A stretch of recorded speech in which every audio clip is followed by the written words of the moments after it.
I am Samuel Ashford, 36 years old, a pianist living in a small apartment on the outskirts of the city. My life is like a sad melody, repeating monotonous low notes ever since the day my mother left. My mother, Abigail Ashford, was a talented businesswoman, the founder of Arcadia Cosmetics and Fashion, a fashion and cosmetics empire with more than 10 branches spanning across the country. She was not only my mother, but also my teacher, my friend, and my greatest source of inspiration.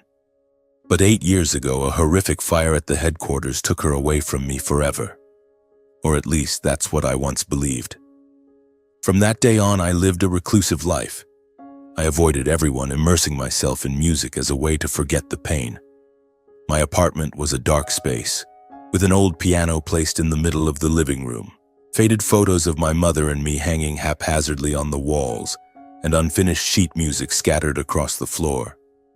I rarely visited my father, Mr. Jeremy Ashford, who inherited and took over the company after my mother's death. He remarried just a few months after the funeral, to a young woman named Claudia, and that made me feel betrayed. How could he forget my mother so quickly? How could he laugh and be happy while I was still struggling with the loss? I chose to live in isolation, performing piano at small concerts and returning home each evening to embrace loneliness like an old friend. That night, the rain was pouring heavily. The raindrops pounded against the glass window, like urgent drums in a chaotic symphony.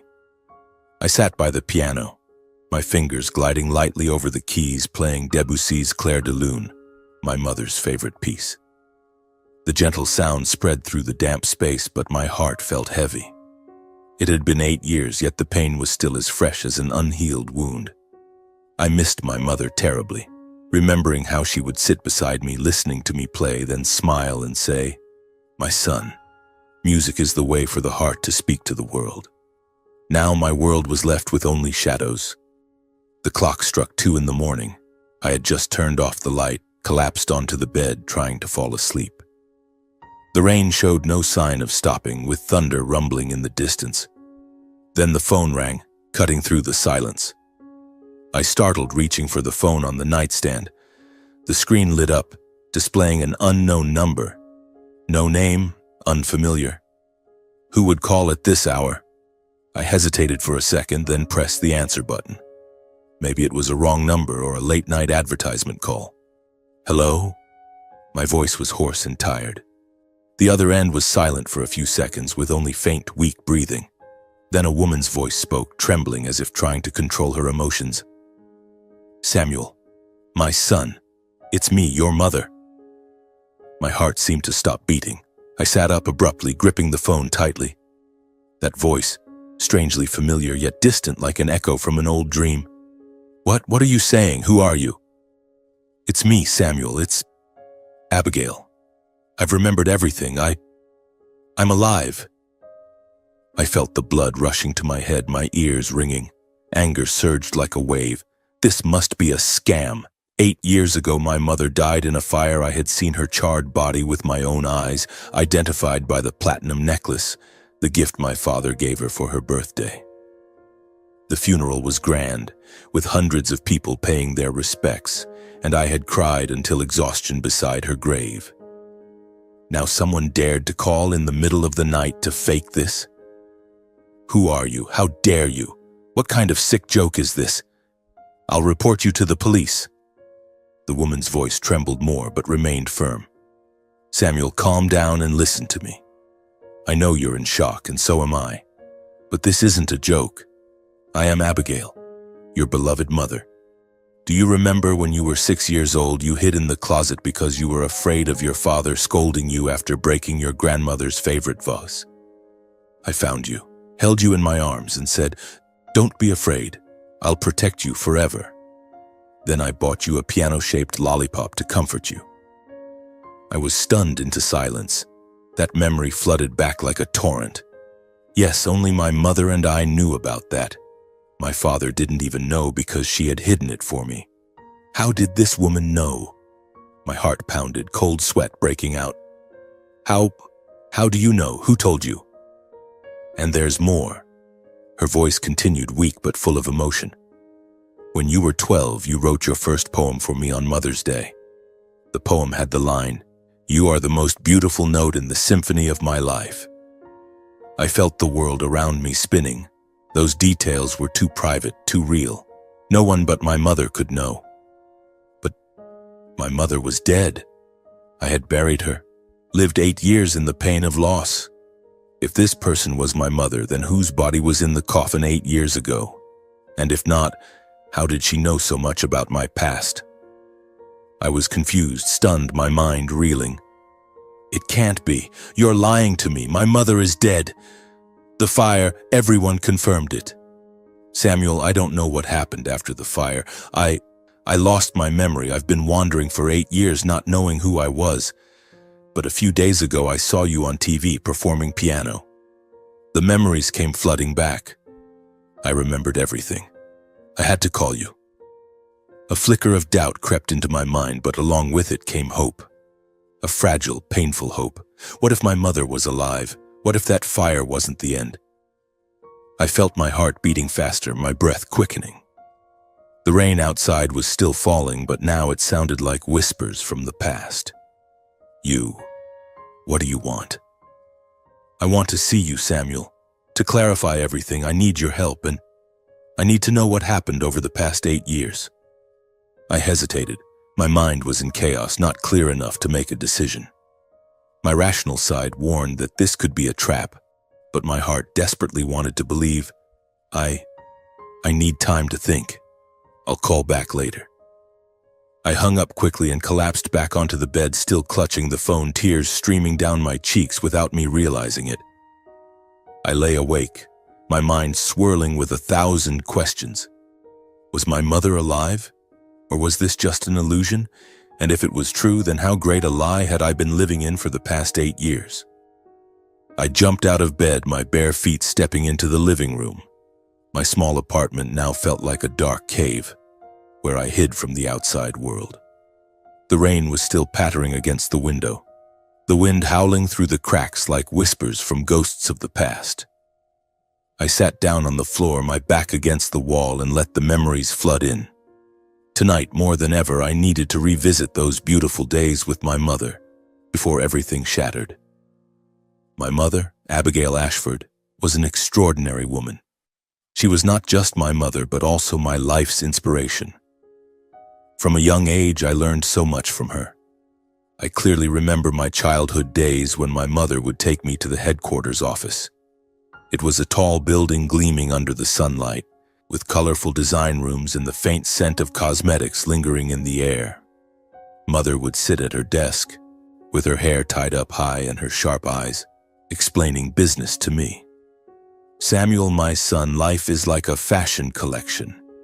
You need discipline to select, rigor to perfect, but above all, it must be filled with love to make it beautiful. She was disciplined but loved me dearly.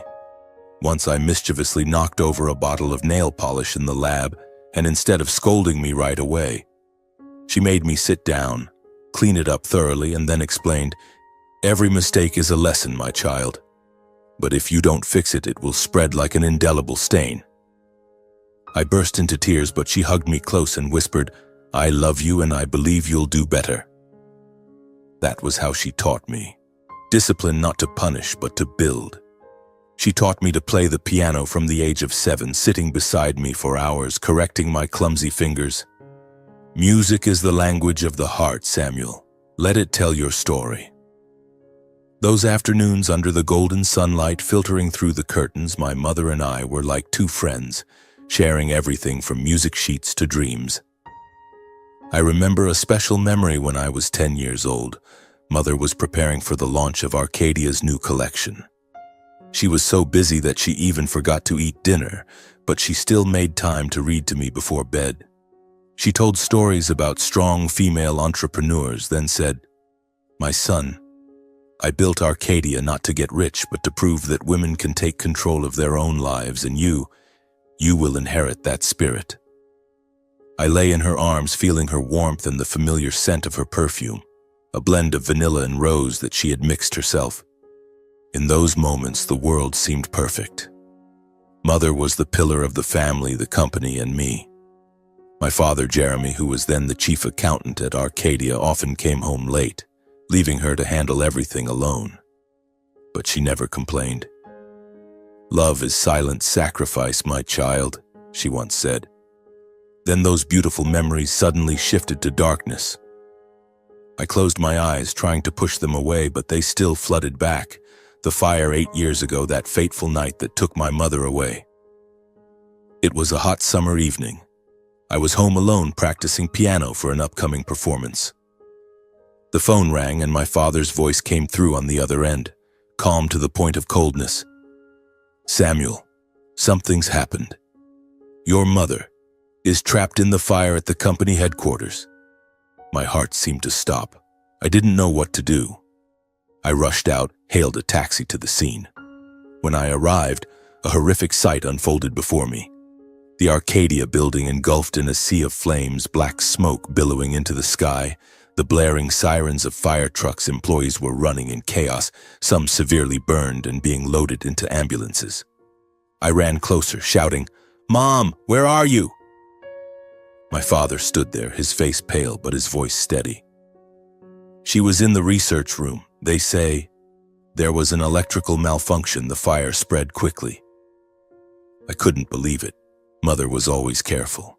The research room was where she spent hours developing new products, safe, environmentally friendly cosmetics. How could something like that happen? The police and firefighters worked through the night, and by the next morning they announced 4 people dead, including a charred body identified as my mother. The reason? The platinum necklace, the gift my father gave her for their wedding anniversary, still intact around the victim's neck. It gleamed under the morgue lights like a cruel reminder of the loss. My father and I were the ones who went directly to sign the identification papers. The morgue was cold, the pungent smell of formalin making me nauseous. The body lay on a metal table, blackened beyond recognition. Only the necklace served as proof. Father signed the documents quickly, his hand steady, then patted my shoulder. "We have to be strong, Samuel. Mom would want that." I cried until exhaustion, kneeling beside the body, whispering, "Mom, why did you leave me?" How could I accept it? Mom, the strong, loving woman, now reduced to ashes. Afterward, my father organized a grand, elaborate funeral. Hundreds came to pay respects, business partners, Arcadia employees, family, friends. The walnut coffin gleamed, covered in white flowers, and Father's eulogy echoed. Abigail was a wonderful wife, a brilliant entrepreneur. She will live forever in our hearts. I stood there, tears silently falling. After my mother's funeral, my father stepped up to take full control of the company. He became the chairman of the Arcadia Group. Then, just a few months later, he remarried Claudia, a young, beautiful woman nearly 20 years his junior. I remember the day I got the news through a brief call. "Samuel, I have good news. I'm getting remarried. Claudia is a good person. You'll like her." I was stunned. A few months? My mother had just been laid to rest, her ashes not even cold, and he had already found a replacement. I attended the wedding, but my heart was full of resentment. Claudia smiled radiantly, hugging me as if we had been family for ages. "Samuel, I'm so happy to be your mother." I nodded politely, but in my heart I knew one thing. She could never replace my mother, Abigail. From after that wedding, I lived even more reclusively. I rarely visited home, avoiding family gatherings. Father called a few times, his voice reproachful. "Son, I understand you're hurting, but life must go on." Go on. For me, life had stopped the day my mother left. I felt my father was too cold, insensitive. How could he forget my mother so quickly? How could he laugh happily beside Claudia while I was still grappling with loneliness? I spent the past 8 years burying myself in music. I kept old photos of my mother on the bookshelf, dusting them weekly like a ritual. Every evening I played the piano, imagining her sitting beside me, listening. But now the call from that woman has shaken everything. She knew memories that only my mother and I shared. That voice, weak but warm, strangely like my mother's. Could it be that my mother is still alive? Could it be that the fire 8 years ago was no accident? I stood up, went to the bookshelf, and took down the old photo album. Pictures of my mother and me laughing in the park, a photo of her teaching me to mix simple cosmetics, and one of her hugging me after my first performance. I sat down at the piano, my fingers gliding over the keys.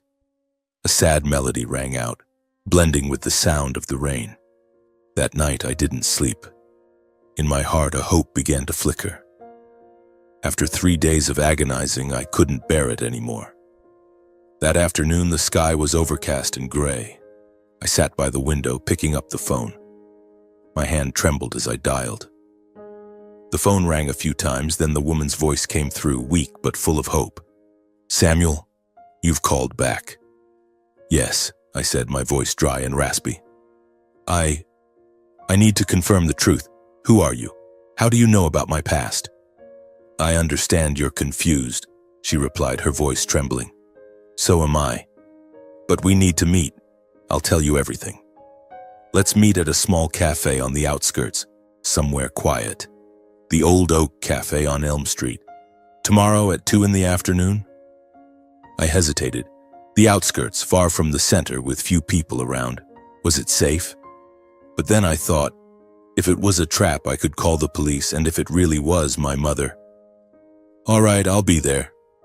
After saying that, I hung up, feeling like I'd just jumped off a cliff. My heart pounded, cold sweat breaking out. I spent the entire evening preparing, wearing a dark coat, bringing a spare phone, even considering asking a friend to come along, but deciding against it. This was personal, painful. That night, my sleep was fitful, filled with nightmares. I dreamed of my mother standing in a sea of fire, waving to me, then disappearing into black smoke. The next morning, I woke up early, brewing strong black coffee to stay alert. Time dragged on, feeling thick and viscous. I glanced at the clock every minute, my heart a mix of excitement and unease. At 1 in the afternoon, I drove to the outskirts. Elm Street wound long and twisting, lined with dense ancient trees on both sides. The Old Oak Cafe was tucked away behind an old wooden fence. I arrived early, choosing a secluded corner table near the window to observe. The cafe was quiet, with only a few scattered customers. An old man reading the newspaper, 2 young girls giggling. I ordered coffee, gripping the cup tightly, my eyes fixed on the door. Every time the doorbell jingled, my heart skipped a beat. A man walked in, not her. Then a couple, not her either. Time passed. It was already 2 o'clock and still no sign. I started to doubt. Maybe it was a prank or she got scared. But then, the bell jingled again. A woman stepped in, her gait slow and strangely familiar. She wore a long coat, a scarf covering half her face. My heart raced wildly. She looked around, then approached my table. When she sat down, I finally saw her face clearly, covered in deep burn scars, skin wrinkled and crisscrossed with wounds. I froze, my mouth stammering. Who are you?" She didn't answer right away, but pulled an old scratched silver ring from her bag and placed it on the table. My heart seemed to stop. It was the ring I'd given my mother for her birthday 20 years ago when I was 16. The ring had "Beloved Mother" engraved inside. "You gave me this, remember? I've kept it even though it's worn." I picked up the ring, my hand shaking. Yes, this was exactly the ring I'd given her. How do you have this ring?" "My son, I know you're scared, but I am Abigail. I am your mother. Do you remember when you were 8, we went on a picnic by the lake? You caught a blue butterfly, then cried because it flew away. And the scar on your forehead," she said, pointing to my brow. "From falling out of a tree when you were 9. I bandaged it for you and comforted you all night." Emotions burst forth. I couldn't deny it anymore. This was my mother, Abigail Ashford, the one I'd thought was lost forever. Tears welled up, choking me. "Mom, you're alive? How is this possible?" She reached out to wipe my tears, a familiar gesture that filled me with indescribable happiness. "It's me, my son. I'm back." We embraced tightly, tears streaming down our faces. 8 years of separation, 8 years of pain, now bridged by a warm hug.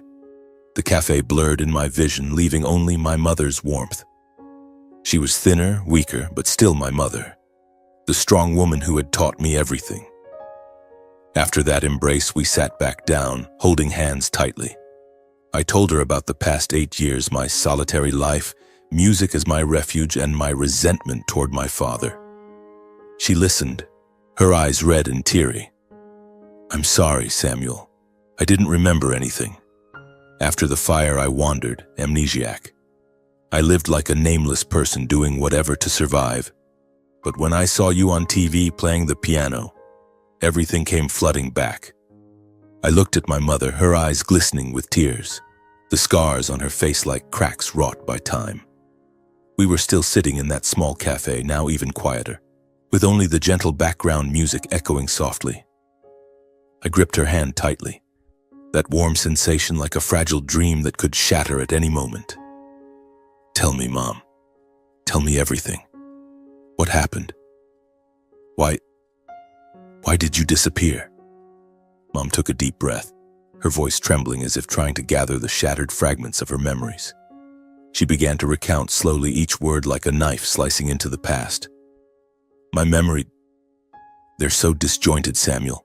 They return in pieces like puzzle fragments carried away by the wind, but I'll try to tell it all." She paused, gently stroking the rim of her now cold coffee cup. Before the fire, I sensed something was wrong in the company. Arcadia was thriving, with revenues soaring thanks to the new products. But when I checked the books, I discovered manipulation. Internal contracts had been altered, some expenditures unclear. I suspected a plot to seize control.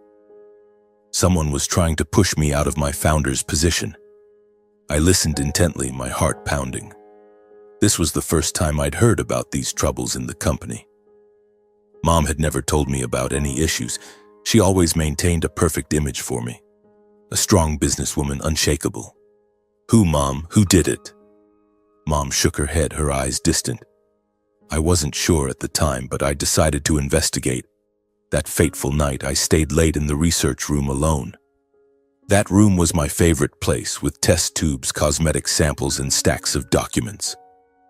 I sat there until late, reviewing evidence, verifying recent anonymous investments. Large sums of money were flowing into the company, but not through official channels. I thought it might be money laundering or something worse. Her voice grew quieter, as if reliving the moment. I pictured the scene. Mom sitting under the fluorescent lights, papers scattered across the desk, her sharp eyes scanning every figure. She was always careful, disciplined, habits that had saved her many times in business. Then I found evidence. A large profit had been secretly transferred to someone's personal account, an enormous sum, enough to buy a mansion. I was noting it down when suddenly the lights went out. I held my breath, suspense rising like in a horror movie. "Then what, Mom?" A loud noise echoed from the hallway. She continued, her voice shaking, like heavy footsteps. I stood up, my heart racing, and called out, "Who's there?" But darkness enveloped everything. I reached for the flashlight, but before I could, a dark figure lunged at me. I was attacked unexpectedly, a hard blow to the head. The pain was excruciating, Samuel. I passed out before realizing who was behind it. Tears streamed down my face. I hugged her tighter, feeling her body tremble. For 8 years I'd thought she died in the fire, but it turned out she was targeted. Someone had tried to kill her. "Mom, what happened after that?" Mom wiped her tears, her voice weak. When I woke up, I found myself lying outside the building on the damp grass. My head throbbed like it was being hammered, my face burned raw. I don't know who got me out there. Maybe the attacker, or someone else. Before me was the sight of the research room engulfed in flames, black smoke billowing. Sirens wailed in the distance, but I remembered nothing. I didn't know who I was, why I was there. My memories were gone, erased clean. In panic, I stood up and ran, not daring to look back. I imagined the scene. Mom, the woman who once ran an empire, now lost in the dead of night, fire raging behind her. That pain made my heart ache. How did you survive 8 years? 8 long years? My mother sighed, her eyes gazing out the window where the afternoon sky was darkening. The days that followed were hell, my child. I wandered aimlessly, drifting from place to place, no documents, no money, no memories. I took odd jobs to get by, washing dishes in diners, sweeping at markets, even selling newspapers on the street. There were days I slept under bridges, freezing cold with cars roaring overhead. On rainy nights, I'd curl up on a park bench, soaked and starving. I thought I was just a homeless person, nameless, without a past. Sometimes flashes in dreams, images of a boy playing piano. But I couldn't remember who it was. My heart twisted in pain. Mom, Abigail Ashford, the successful businesswoman, living like a beggar. I hugged her, tears soaking her shoulder. Mom, I'm sorry, I didn't know. I thought you were dead. She stroked my hair just like in the old days. It's not your fault at all. The fault is mine for not being able to remember you. But fortunately, a few days ago, while I was waitressing in a small bar on the outskirts, I watched TV. A concert was broadcast and you appeared, playing the piano, the clair de lune that I taught you. Your face, your smile. Memories flooded back like a torrent. I remembered everything, our beautiful moments together. I remembered you crying when you gave me the silver ring, the afternoons I taught you to mix cosmetics, and then I remembered that fateful night 8 years ago. I recalled the name on the account that received the money back then. I froze, anticipation building. What name, Mom? She looked straight into my eyes, her voice grave. At the time, Jeremy, your father, was the chief accountant of the company. He transferred the money to an account under the name Claudia Dumit. I was stunned, as if slapped in the face. Claudia Dumit. That was Claudia, my father's current wife, my stepmother. My heart raced, my mind spinning. It can't be. Claudia, she's involved? Mom nodded, her eyes full of pain. I don't know the details, but the amount was huge. Perhaps a reward for the plot. Samuel, I think your father was involved in the fire 8 years ago. I stood up, pacing the cafe, trying to control my emotions. It all connected. Father taking over the company quickly, remarrying Claudia just a few months later. I immediately recounted to Mom everything that happened after the fire, my voice trembling. After the blaze, 4 charred bodies were found. You and Father went to the morgue to identify your body through the platinum necklace, the gift Father gave you. The body was burned beyond recognition, but the necklace was intact. Father signed the papers, then organized a grand funeral. Hundreds came, white flowers covering everything. Afterward, he took control of the company as if nothing had happened. Mom listened, her face paling. And Claudia. Just a few months later, Father married her. Claudia Dumit, the very owner of the secret account that received the money years ago. I hate her, Mom. She's young, with a fake smile, always trying to get close. I avoid going home because of that. I continued, my voice filled with resentment. Over the past 8 years, Father has run the company poorly. Revenues and profits have steadily declined. I've heard rumors from old employees that he's planning to sell the company, then retire with Claudia. They live luxuriously, traveling everywhere, while I've been living in solitude. Mom hugged me, tears falling again. Samuel, we must find the truth, but be careful. If your father knows I'm alive, it could be dangerous. I nodded in agreement. Mother and I decided we wouldn't tell anyone about this. We left the cafe, walking silently in the light drizzle. In my heart, everything felt shattered. The truth from 8 years ago, which I'd thought was closed, now resurfaced, colder and darker than ever. I tried to find words to reassure Mom, but my throat was choked with bitterness. One question echoed endlessly in my mind. The man I'd once respected, called Father throughout my childhood, could he really be the betrayer? I drove slowly through the suburban streets, gripping the steering wheel tightly, my mind still reeling from what my mother had just told me. Claudia, that name now felt like a knife slicing into my heart. How could my father? He had hugged me at the funeral, wiped my tears, then turned around and married the very person involved in the plot to harm my mother? My mother sat in the passenger seat, silently looking out the window, her scarred face reflecting under the flickering streetlights. She was tired, but her eyes still radiated strength, the strength of the woman who had built the Arcadia empire from scratch. When we arrived at the apartment, I opened the door and helped my mother step inside, the small, cozy, quiet space where I had lived like a hermit for the past 8 years.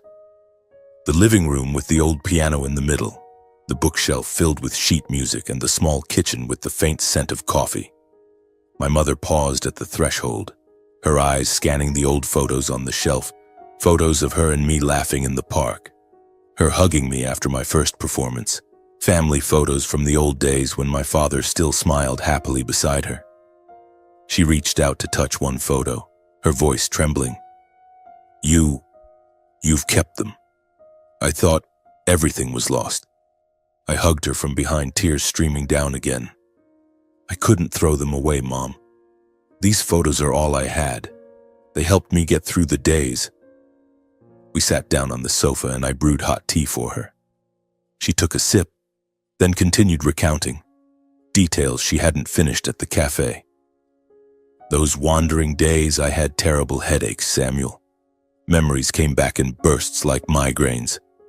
Sometimes I'd sit on a park bench watching children play, then suddenly remember you, the little boy with the small piano. But then the pain would hit, erasing everything. I thought I was going crazy. I listened, my heart twisting in pain.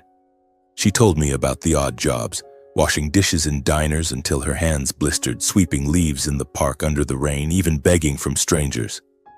One night I lay under a bridge listening to the river flow, wondering why my life had come to this. But I didn't give up. Deep down I knew something was waiting for me to return. I played the piano for her, Chopin's Nocturne, the piece she had taught me when I was young. My fingers glided over the keys, but my mind was in turmoil. My father, the man I had once respected, was now a suspect. He had transferred money to Claudia, then married her. Could the fire have been his plan? Whose body was that? I stopped playing, my mind spinning with a barrage of questions. The days after my mother returned were a mix of strangeness and warmth. She was still very tired, her body weak after 8 years of wandering. She slept a lot, but her sleep was fitful, sometimes waking in panic from fragmented memories. One night she screamed in her dream, "Fire! Fire everywhere!" I rushed into the room, hugged her, and whispered, "Mom, it's me. You're safe now." She hugged me tightly, tears soaking my shirt, then gradually calmed down. My presence was like medicine, helping her regain her spirits little by little. We had breakfast together, toasted bread and coffee, and she taught me again how to make simple cosmetics from kitchen ingredients, just like before. My son Arcadia started from small things like this, she smiled weakly. I didn't dare tell anyone that my mother was alive. Not the police, not friends, not even old Arcadia employees. I knew if Jeremy and Claudia found out, they would try to make everything disappear again. My father, now I called him Jeremy in my mind, was powerful, with the company and connections. He could arrange things, just like he did with the fire. Every time I thought about it, my heart raced, a mix of excitement and fear. We lived discreetly. My mother stayed indoors and I went out for shopping. Then one evening, as we sat by the window watching the rain fall, my mother held my hand, her voice firm. "We can't hide forever, my son. We have to reclaim the company and the truth. Arcadia is mine. It's your inheritance. Jeremy stole it and we have to take it back." I nodded, filled with determination. "But how, Mom? We have no evidence." She smiled, her eyes sharp again. "We'll plan step by step." Mother and I began devising a plan, sitting for hours at the kitchen table with paper and pen. We drew diagrams, listed steps, carefully, discreetly, like a thrilling game of cat and mouse. First step, gather information. I would go to the company, approach Jeremy. Mom would secretly contact old friends. My heart pounded every time I thought about it. If discovered, everything would collapse. The next day, I dressed in a formal suit and drove to Arcadia headquarters, the gleaming high-rise I had once avoided. My heart was pounding, cold sweat breaking out. I entered the lobby. Employees recognized me and greeted politely. "Mr. Samuel, long time no see." I forced a smile, took the elevator to the top floor, the chairman's office. Jeremy was sitting behind a large desk, papers scattered everywhere. He looked up, surprised. "Samuel, what brings you here?" I sat down, trying to keep my voice calm. Outwardly, I said I wanted to join the company. "I think it's time to get involved, Dad. Music isn't enough to make a living." He smiled, patting my shoulder. "Good, my son. I've been waiting for this day." We chatted casually about revenues, new products. But my real intention was to plant a recording device, a small one I had bought, capable of recording continuously for weeks. While he turned to brew coffee, I stood up, pretending to admire the books on the shelf. My hand trembled, heart beating like a drum. I slipped the device into a crevice among old books, out of sight. Done. My father was busy with the coffee, unaware. I left the office, a mix of relief and anticipation. If he said anything incriminating, we'd have evidence. Meanwhile, back home, my mother secretly reached out to old contacts. She called from an anonymous number, contacting a veteran accountant from the company. Very loyal to her. "I need the recent financial reports," she whispered. The person was surprised but agreed to send them via a hidden email. When I got home, my mother was sitting in front of my old computer, eyes glued to the screen. "My son, I have it. The financial reports for the past 8 years." We reviewed them, hearts racing. Revenues had declined, as I'd heard. But then my mother pointed to a line, a large sum, hundreds of thousands of dollars, transferred to an individual named Victor Hammer, just days after the fire. She paled. Victor Hammer. I believe he was the arsonist. Perhaps he was the one who knocked me out, then set the room on fire. This money was his reward. I was stunned, suspense surging. Every evening after my mother went to bed, I sat alone at the computer, reviewing the financial reports she had obtained. Those cold numbers now felt like vivid clues leading us deeper into the darkness. The name Victor Hammer leaped off the page like a ghost from the past. The next morning, while my mother brewed coffee, I began my search. I opened the computer, typing Victor Hammer's name into public search engines. Criminal records, residency registrations, anything possible. My mother sat beside me, her eyes glued to the screen, her hand gripping the coffee cup tightly. The results appeared gradually, and we were stunned into silence. Victor Hammer was a criminal with a prior record. He had served 5 years in prison in Nevada for manslaughter in a staged accident. His file showed he was a specialist in dirty work, causing car accidents, arson on property, even disguised assassinations. Not your average criminal, but a dirty hands operator, someone hired for jobs that left no traces. I read aloud to her. Victor Hammer, born in 1965, convicted in 2010 for causing a fatal accident in Las Vegas. Released in 2015, no stable employment, last known address is a motel on the outskirts of the city. My mother paled, her hand trembling. He had no official connection to Arcadia, no contract, no salary, just a hired hand to harm me. We looked at each other, the air in the room heavy. This was no longer suspicion, this was evidence, but to be sure, we needed to meet him. My mother nodded. "We have to go there, my son. We need a confession from his own mouth." I hesitated, filled with unease. "It's dangerous, Mom, if he's a killer." But she cut me off, her eyes sharp. "I've survived 8 years, my son. We can't stop now." We traced the address from his parole records, a rundown motel complex on the outskirts, 2 hours' drive from the center. I prepared carefully, bringing a recording phone, a printed bank statement, and a photo of Jeremy from the old album. My heart pounded at the thought. If he recognized my mother, what would happen? That afternoon we set off. The sky was overcast and gray, a chill wind blowing through the car window. My mother sat beside me, silent, but I saw her clenching her hands. I tried to stay calm, recounting old stories to dispel the tension. But as we got closer, the anticipation surged. The outskirts came into view. Muddy streets, dilapidated houses, flickering streetlights.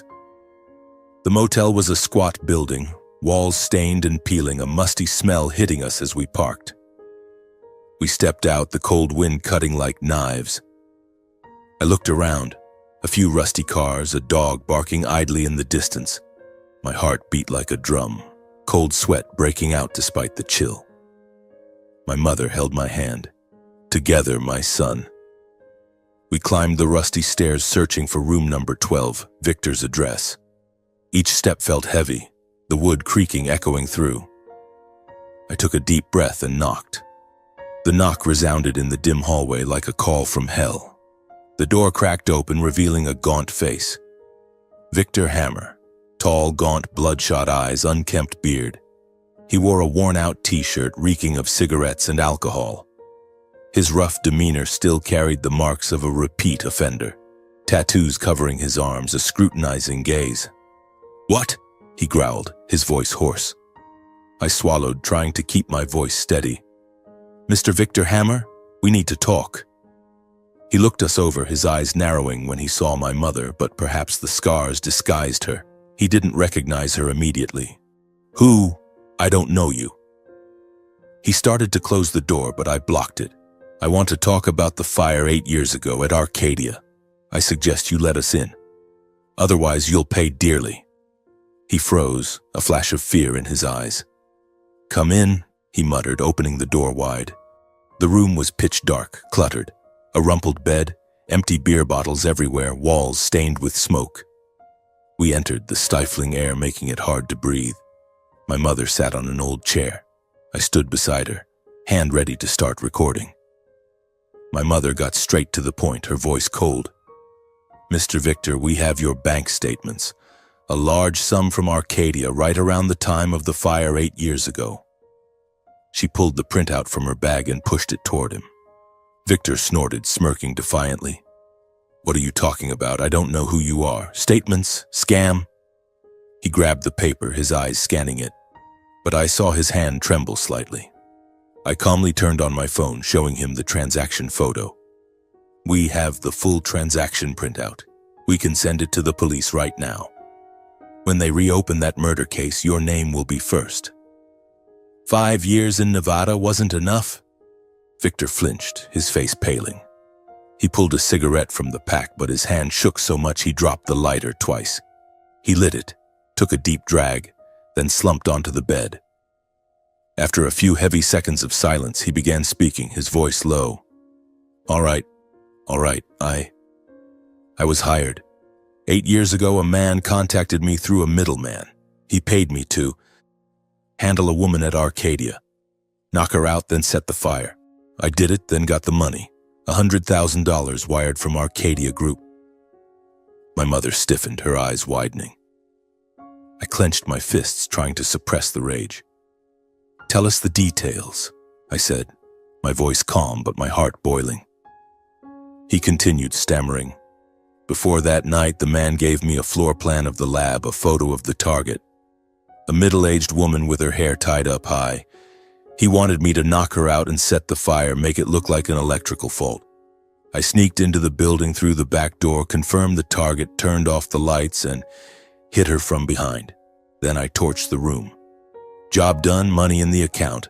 I didn't ask his name, just did the work. My heart pounded, suspense choking me. My mother pulled out Jeremy's photo from her bag, an old one from the family album. She pushed it toward him. Was this the man? Look carefully. Victor took the photo, stared for a moment, his eyes narrowing. Then he nodded, his voice firm. Yeah, that's him. I remember because of the lump on his ear. On the right, like a big mole. He wore a suit, deep voice, paid handsomely. My mother froze, speechless. She looked at me, her eyes full of pain. It was Jeremy, my father, her husband. The lump on his ear, I knew it well. I'd teased him about it since childhood. I looked at my mother, my eyes a mix of pain and hatred. How could this be? My father, the one who taught me to ride a bike, who held me as I cried when Grandma died, was the mastermind? Tears streamed down my face, not from sadness, but from anger. We stood up and left that dark room. Victor muttered, "Don't call the cop. I've told you everything." But we didn't respond. The wind blew through the rusty hallway, cold as a blade. On the way back, mother and son were silent, lost in thought. The car sped along the highway, streetlights flashing by like hazy streaks. Unbelievably, the father, the husband, was the mastermind behind it all. My mother held my hand. "Samuel, I can't believe it." I squeezed her hand tightly. "Neither can I. But we have evidence. We have to keep going." That night, upon returning to the apartment, we didn't sleep. I sat at the kitchen table, holding a cup of cold coffee, my mind spinning with images of Victor, his gaunt face, his hoarse voice admitting the crime. And Jeremy, my father, the man with the lump on his ear who used to teach me chess on rainy evenings. How could he? I looked at my mother. She was sitting on the sofa, her eyes red and swollen, stroking the old silver ring. "Mom, what do we do now?" I asked, my voice thick and hoarse. She looked up, her eyes resolute despite the pain. "We have to confront him, Samuel. You've planted the recording device in his office. That's our weapon. Tomorrow morning, go there and force him to confess. I'll wait outside, ready to step in if needed." The plan sounded simple, but my heart pounded. Facing my father, the man I once loved, now an enemy. I nodded, but my heart was filled with unease. What if he denied it? What if he got angry? The night dragged on endlessly. I lay awake, memories of my father flooding back. Those afternoons he took me fishing, laughing heartily when I caught my first fish. Now, was it all just a mask? The next morning I woke up early, dressing in a black suit, attire I rarely wore, like a layer of armor for protection. My mother hugged me at the door.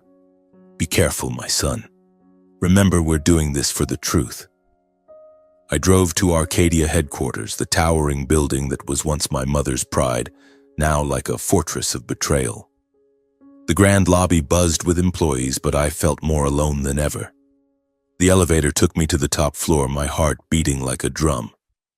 Jeremy's office was spacious, with a gleaming desk and paintings on the walls, all so artificial. I knocked and entered without waiting for an invitation. Jeremy was sitting behind the desk, reviewing documents. He looked up, surprised. "Samuel? So early? Are you here to discuss the job position?" I sat down in the chair opposite him, gripping my hands tightly. The recording device, the small one I'd hidden on the bookshelf, was active, capturing everything. I took a deep breath, my voice calm but determined. "No, Dad. I'm here to ask about the fire 8 years ago. The fire that took my mother away." Jeremy froze, his face paling slightly, but he quickly forced a smile. "Samuel, why bring up old stories out of nowhere? It was an accident, you know that. Electrical fault, the police concluded it." He avoided my gaze, reaching for his coffee cup, a habit when stressed. I didn't let him escape. "An accident? Are you sure? I found out someone was hired to set the fire. What do you know about Victor Hammer?" I watched his every move, his hand trembling slightly, his eyes darting. Jeremy tried to deny it, his voice rising. "Who's Victor? What are you talking about? I don't know." "You must be imagining things, Samuel. Music has blinded you. Let go of the past. Let's talk about the future." He stood up, pretending to look at files on the desk, evading the question. But I saw sweat beading on his forehead. I pulled the transaction statement from my bag, a printout from the financial reports. I pushed it toward him. "Look at this, Dad.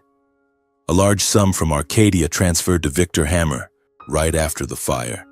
He's a convicted criminal specializing in staged accidents. How do you explain that?" My heart raced, suspense surging. This was the pivotal moment. Jeremy picked up the paper, his eyes scanning it, his face turning even paler. He slumped back into his chair, his voice evasive. This is a mistake. Maybe the accountant messed up, or Claudia handled it. She helps me with finances. It wasn't me." He shifted the blame, his eyes avoiding mine. That lie only deepened my suspicion. Claudia, the woman he married in haste, the owner of the account that received the secret funds. I pressed harder, my voice rising. "Claudia? You think I'll believe that? Victor has confessed everything. He described the man who hired him, provided the lab floor plan, Mom's photo, and he recognized you by the lump on your ear. You hired him to knock Mom out, then burn the room to cover up the fraud." I stood up, pointing at him, tears streaming down from anger. Jeremy lost his composure, his face flushing red. He slammed the desk. What do you know? Abigail was in the way. She discovered my books. Before the scandal broke, I had to eliminate her." The confession slipped out, echoing in the room. I was stunned. He had admitted it. The recording device had captured it all, every word clear. I stood up, walked to the bookshelf, and retrieved the small device. It was still running, the red light blinking. Jeremy realized, his eyes widening in horror. "Samuel, you recorded this?" I nodded, my voice cold. "Yes, I've achieved my purpose." I turned and left. No need for further argument. My heart ached coldly. This was my father, but he had betrayed us. Jeremy panicked, rushing after me and grabbing my arm. "Samuel, don't! I was wrong. Don't call the police. I'll make up for everything. Money, the company, anything. Please forgive me." He knelt down, tears streaming, his voice pleading pathetically. I paused, looking at him, the once strong man now like a defeated soul. At that moment, the door opened. Abigail, my mother, stepped in, her posture resolute despite her scarred face. She had been waiting in the hallway as planned. Jeremy was terrified beyond measure, his face ashen as if seeing a ghost. "Abigail, no, impossible, you're dead." He backed away, bumping into the desk, items scattering everywhere. He collapsed completely, slumping to the floor, muttering, How are you alive?" My mother looked at him, her eyes full of pain but steadfast. "Jeremy, you tried to kill me. For power, for money. But in truth, I didn't die." I stood beside her, squeezing her hand. "You'll have to pay the price. For Mom, for me, for everything." We left, leaving Jeremy in a state of panic and despair. He shouted, "Don't! Please forgive me!" But the door closed, his cries echoing behind us. We stepped into the elevator, my heart a mix of relief and sorrow. The counterattack had succeeded, but the cost was a shattered family bond. My mother and I stepped out of the Arcadia building, the afternoon sun shining through the glass, but my heart felt ice cold. A few company employees passed by us and then turned back to look. It seemed they had recognized my mother through the deep scars etched on her face. Mom remained silent, gripping my hand tightly, her eyes red and swollen but resolute.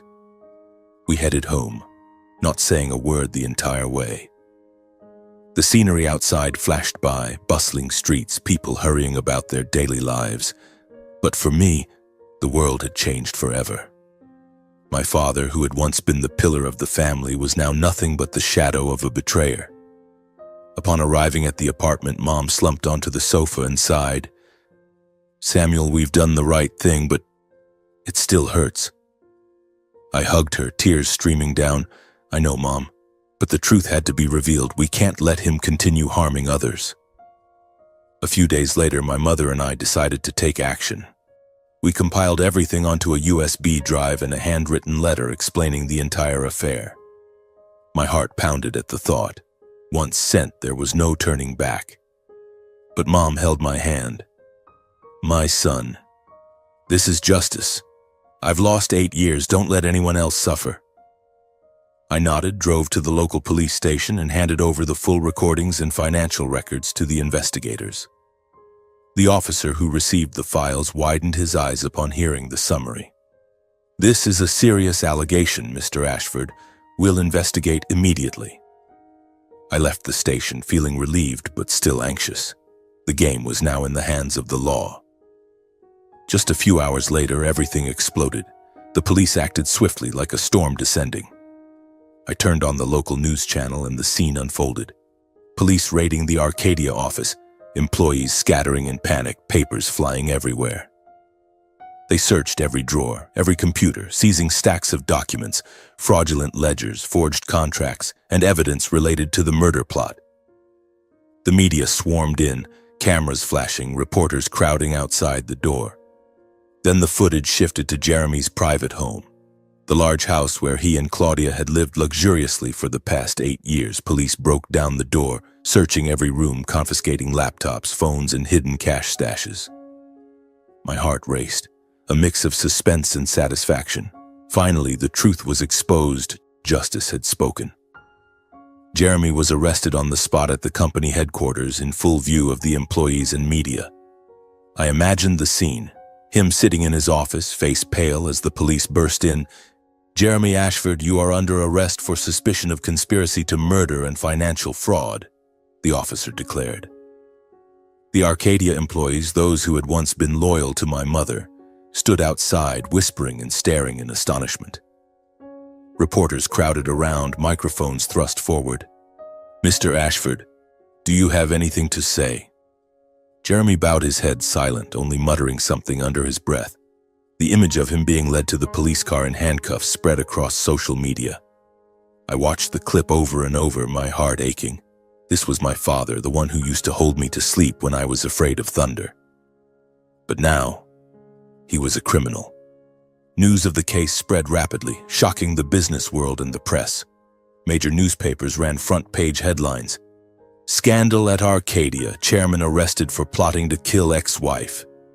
TV channels interviewed experts. This is a major shock to the cosmetics industry.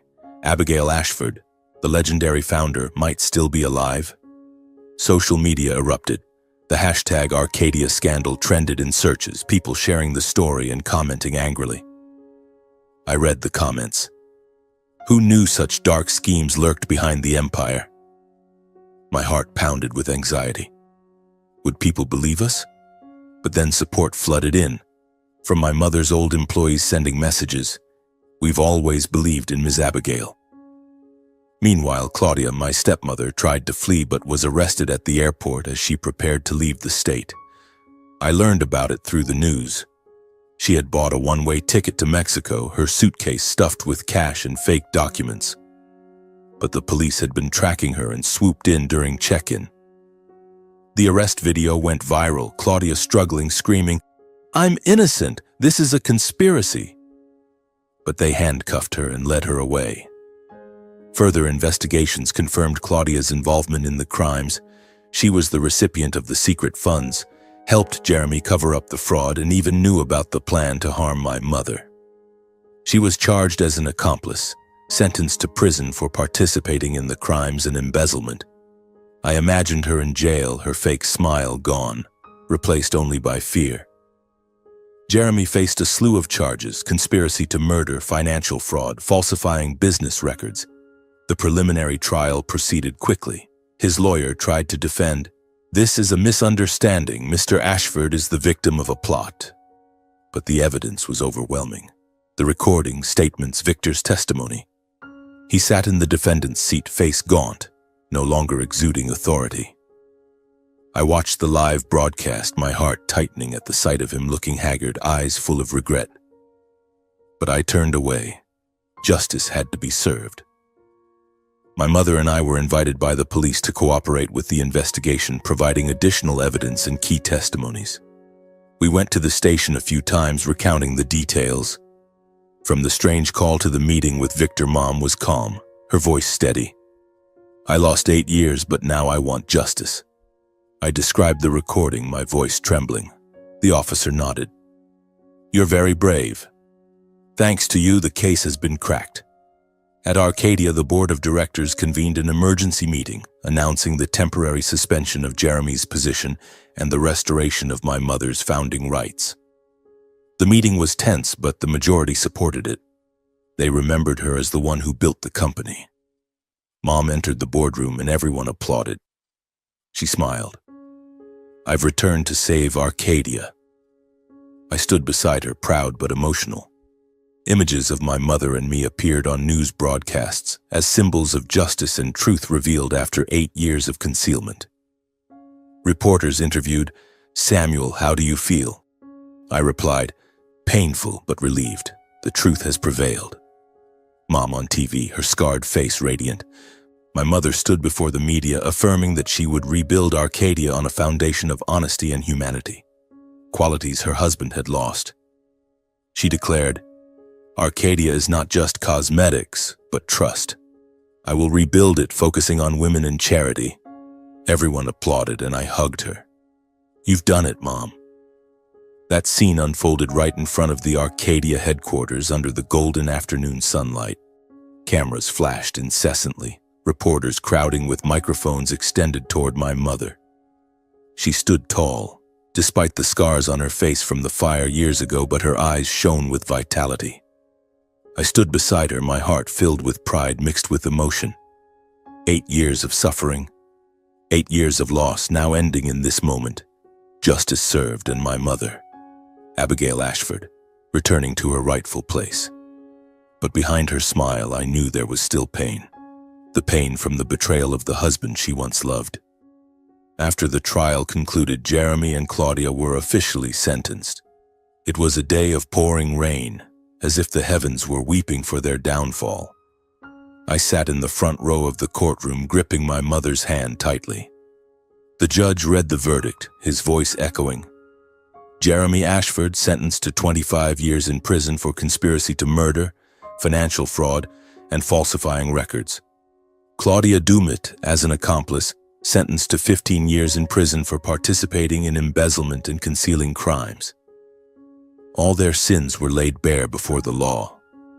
From the money transferred to Victor Hammer, to the confession in the recording, and the evidence of bookkeeping fraud that my mother had once discovered, Jeremy sat there, head bowed low, no longer exuding the authority of Arcadia's chairman. He looked at me one last time, his eyes full of regret, but I turned away. Claudia sobbed and screamed, "I'm innocent! This is a conspiracy!" But no one believed her. The trial ended and they were led away, the clinking of handcuffs echoing like the toll of a bell closing a dark chapter. I clearly remember the feeling at that moment, relief, but also pain. My father, who had once taught me about family responsibility, now had to pay for his greed. My mother hugged me in the courthouse hallway, whispering, "My son, justice has come, but I'm not rejoicing. It's just an end." We left the court, rain pattering on the umbrella, as if washing away the grime of the past. The press swarmed us, but we declined interviews. At that time, I just wanted to go home, hug my mother, and forget everything. My mother was restored full ownership and management rights to Arcadia Cosmetics and Fashion by the court and the board of directors. It was an emergency meeting right after Jeremy's arrest. I accompanied my mother to the headquarters, the place she had built from its difficult early days. Employees welcomed her with rounds of applause, many with teary eyes. "Ms. Abigail, we've been waiting for you to return." An old employee hugged her, crying. The board of directors, after reviewing the evidence, unanimously agreed. The founding rights belong to Ms. Abigail Ashford. We trust she will bring Arcadia back to its peak. My mother signed the documents, her hand slightly trembling but her voice steady. "Thank you, everyone. I won't let Arcadia collapse." I stood beside her, my heart warm. This was her legacy, and now she had reclaimed it. But my mother announced a temporary withdrawal from the business world to restructure the enterprise, restore the brand's honor and her own. She told me, "Samuel, I need time. Arcadia has been tarnished because of Jeremy. I'll rebuild it, but not in haste." She spent weeks in her old office reviewing the books, firing employees involved in the fraud, and planning anew. I helped her, sitting at the desk, brewing coffee like in the old days.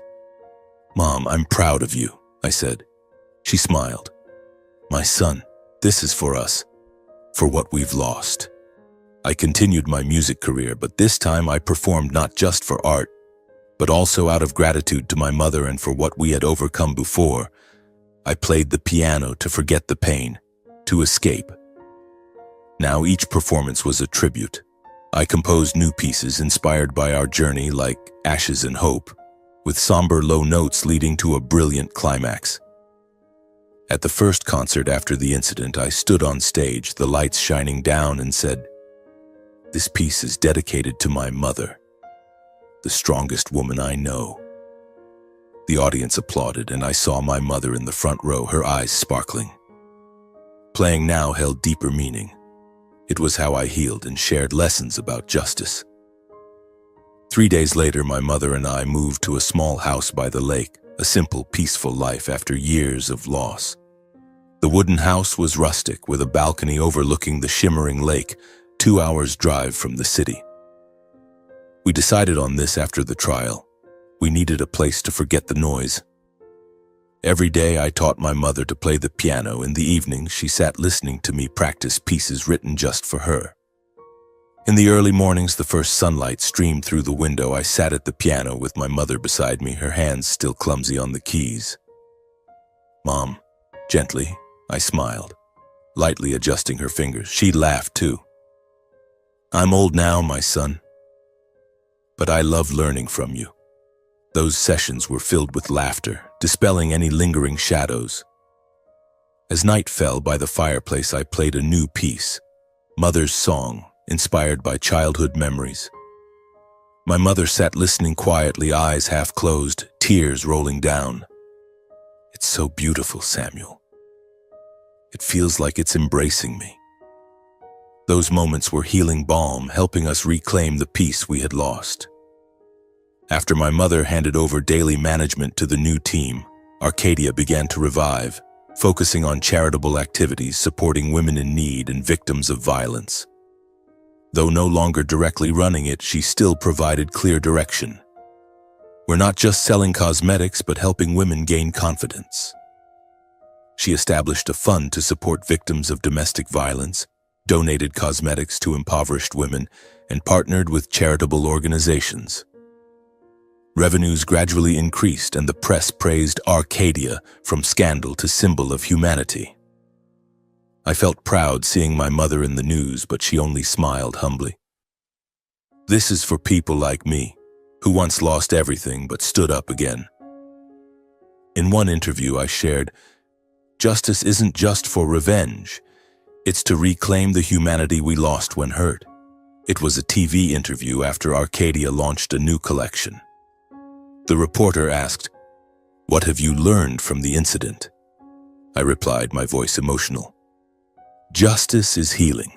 We didn't seek revenge on Jeremy, but to find ourselves again. Over 8 years I lost my mother, lost faith. Now I've found it back, thanks to justice." I shared my lesson. The truth may be buried in ashes, but it never dies. And if there's one thing most trustworthy in life, it's a mother's love. I spoke about my mother, how she returned from death, teaching me resilience. The audience applauded, and I could feel my mother smiling as she watched on TV at home. One afternoon, my mother and I stood on the balcony watching the sunset, the warm light reflecting on her face. I saw signs of rebirth, of justice and kindness still existing in the world. The sun dipped into the lake, dyeing the water red. My mother leaned on my shoulder. "My son, life is beautiful." I hugged her. "Because I have you." A gentle breeze blew, carrying new hope.